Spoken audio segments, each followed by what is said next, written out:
नमस्कार, मी नीना. अनुनिनू ब्लॉगमध्ये तुमचं पुन्हा एकदा स्वागत आहे.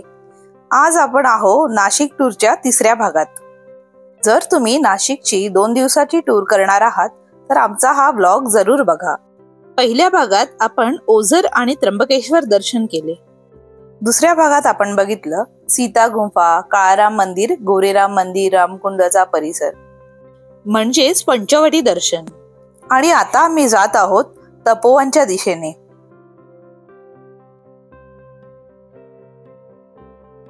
तपोवनच्या दिशेने जात असताना रस्त्याच्या दुतर्फा अशी विस्तीर्ण पसरलेली भली मोठी झाडं आहेत. डोळ्यांना हिरवळ आणि थंड असं छान असं वातावरण इथे वाटतं.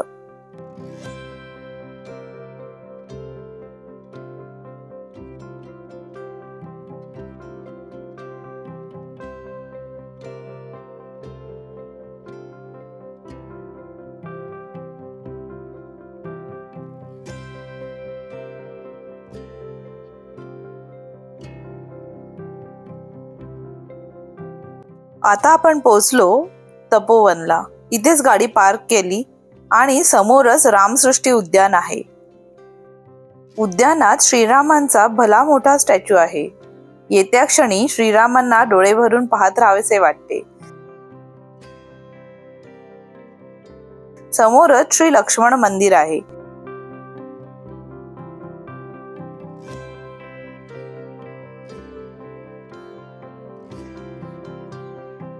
मंदिरात प्रवेश करत्या क्षणीच उजव्या हाताला गणपती बाप्पाची सुबक अशी मूर्ती आहे.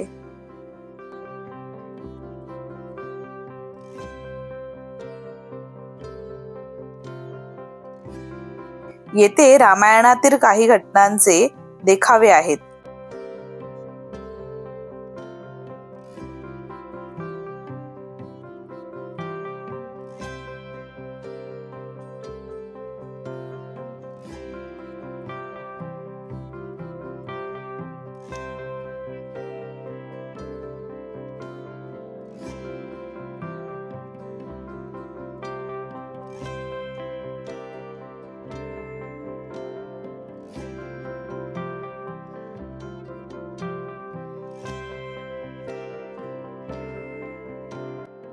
मंदिरातील श्री लक्ष्मणांची मूर्ती म्हणजे शेषनागाच्या अवतारातील ही मूर्ती आहे.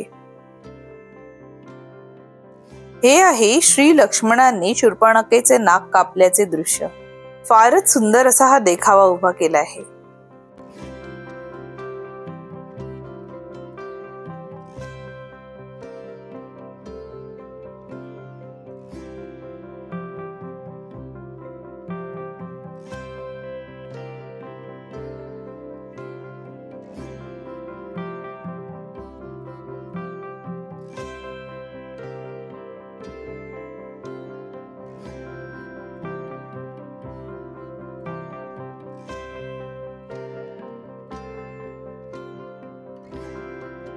हा आहे गोदावरी कपिला संगम. यावेळी इथे पाणी कमी आहे, पण पावसाळ्यात मात्र ही नदी पूर्णपणे भरून वाहत असते. हे दृश्य फारच सुंदर असतं. समोरच्याच डोंगरावर आपल्याला श्रीराम प्रभू, सीता माता आणि लक्ष्मणांचे वनवासी पेहरावातील स्टॅच्यू दिसून येतात.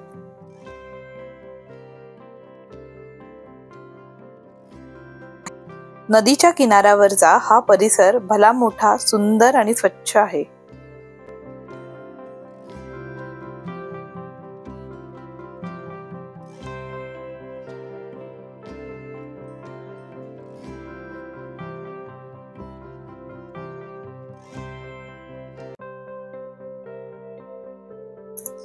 इथे दर्शन करून झाल्यावर तपोवन पासून 2.5 किलोमीटरच्या अंतरावर टाकळी या गावात श्री रामदास स्वामी मठ आहे.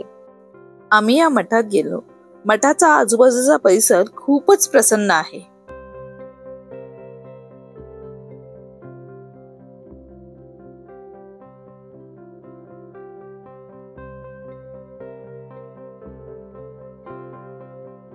जय जय रघुवीर समर्थ.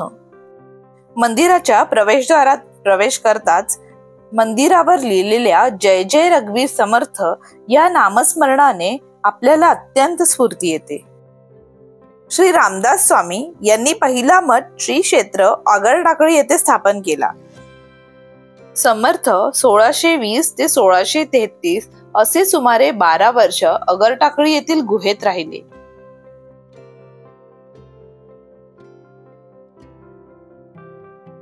श्री उद्धव स्वामी हे समर्थांचे प्रथम शिष्य होते. याच गावात उद्धव स्वामी समर्थांच्या सानिध्यात आले. मंदिरात श्री समर्थ रामदास स्वामींची सुरेख अशी मूर्ती आहे. समर्थ रामदास स्वामींनी स्वहस्ते स्थापित केलेल्या गोमय म्हणजे शेण, गोमित्र, गायीच्या गौरींची राख यापासून तयार केलेल्या गोमय मारुती स्वारींची मूर्ती या मठात विराजमान आहे. ही आहे श्री समर्थ रामदास स्वामी स्थापित श्री गोमय हनुमान स्वारींची मूर्ती. ही मूर्ती फारच तेजस्वी आहे.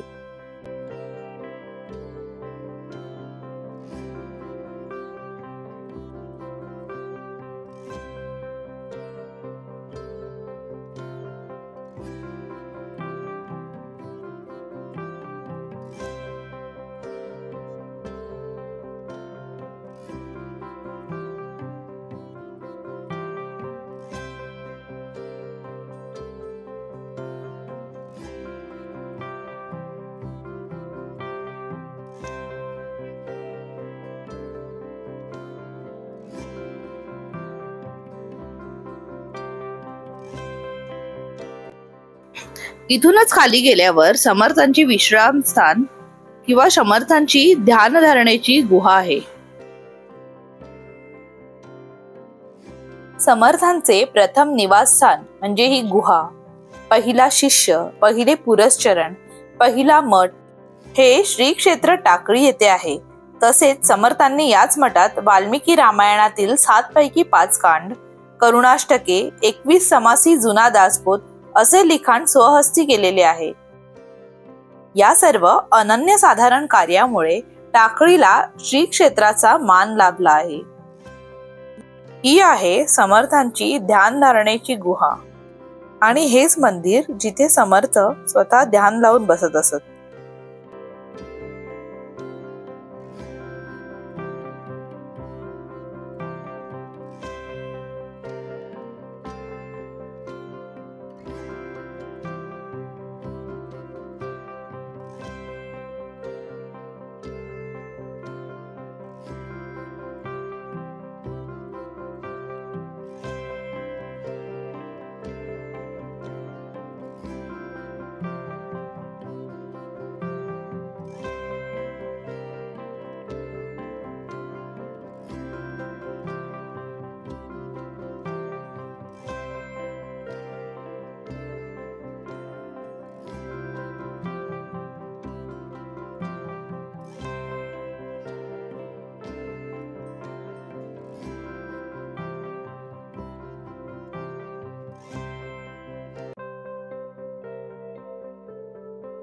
मंदिराचे वातावरण अगदी शांत, प्रसन्न आणि समर्थ शिकवणीची ऊर्जा देणारं होतं.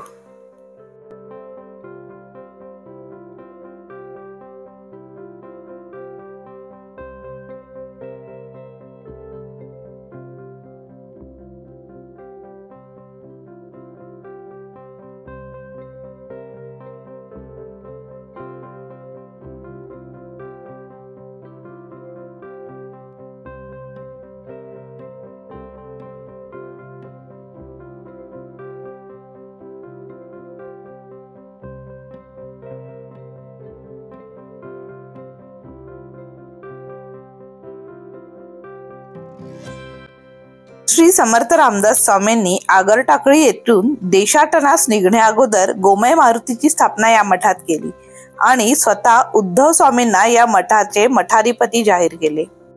उद्धव स्वामी वयाच्या 86 वर्षापर्यंत म्हणजे शेवटपर्यंत या मठाच्या सेवेत राहिले. आम्हाला मठात जाऊन फार प्रसन्न वाटले. आता आम्ही पुढे निघालो पंचवटीपासून 28 किलोमीटरवर असणाऱ्या सिन्नर तालुक्यातील गोंदेश्वर मंदिर येथे. गोंदेश्वर हे महादेवाचे मंदिर अगदी पाहण्याजोगे आहे. या मंदिराचे बांधकाम हेमाडपंथी शैलीचे आहे.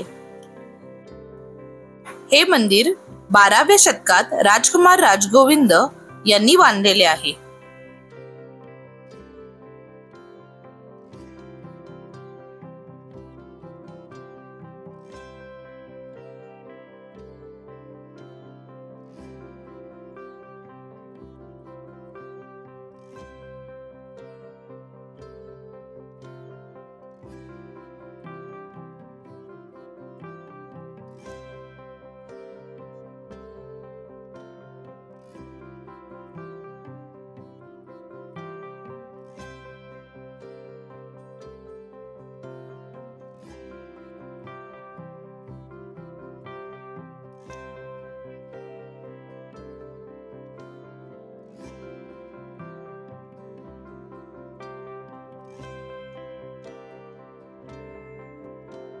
हे मंदिर खरंच खूप देखणे आहे।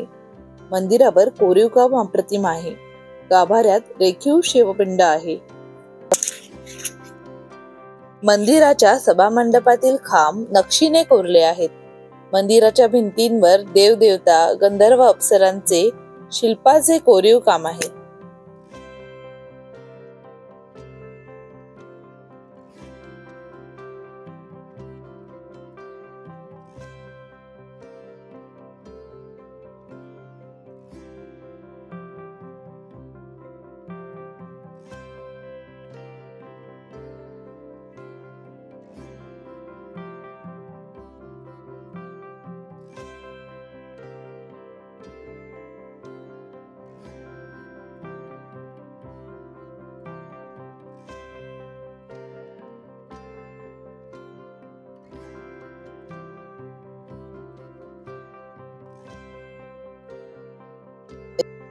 मंदिराच्या गाभाऱ्यात एक शांत आणि पवित्र वातावरण जाणवते।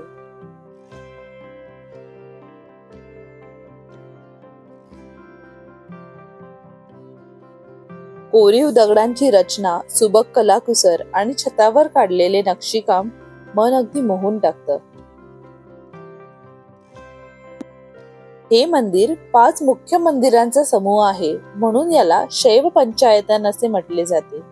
यामध्ये गोंदेश्वराचे मुख्य शिव मंदिर आहे आणि सभोवताली 4ही उपदिशांना पार्वती, गणपती, सूर्य, विष्णू यांची मंदिरे आहेत।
पुण्याकडे येण्याच्या दिशेने म्हणजेच परतीच्या प्रवासात आम्हाला असा मुसळधार पाऊस लागला। अशी प्लॅन केली होती आम्ही आमची 2 दिवसाची नाशिक ट्रिप।